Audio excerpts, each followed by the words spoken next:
বিশ্বাস যেখানে থাকে না, বিশ্বাসটা করানোটাই বোকামি।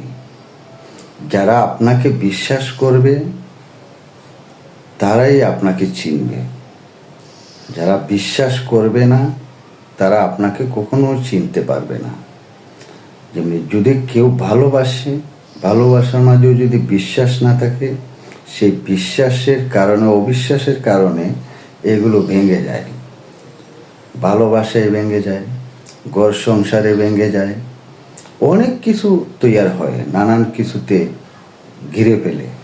এর জন্য বিশ্বাস সবাইকে করতে হয়, আর বিশ্বাস না করলেও হয় না, আর বিশ্বাস করাটাও যায় না। চতুর্দিকেই সমস্যা। এই সমস্যা সমাধান হতে হলে নিজের কাছেই সমাধান করতে হবে।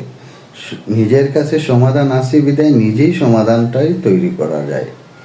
মানুষকে বিশ্বাস করবেন, তাহলে যে কোনো লোকে আপনাকে বিশ্বাস করবে, শ্রদ্ধা করবে। একজন মানুষের পথে যদি আপনি বাধা হয়ে দাঁড়ান, তাহলে তার সাথে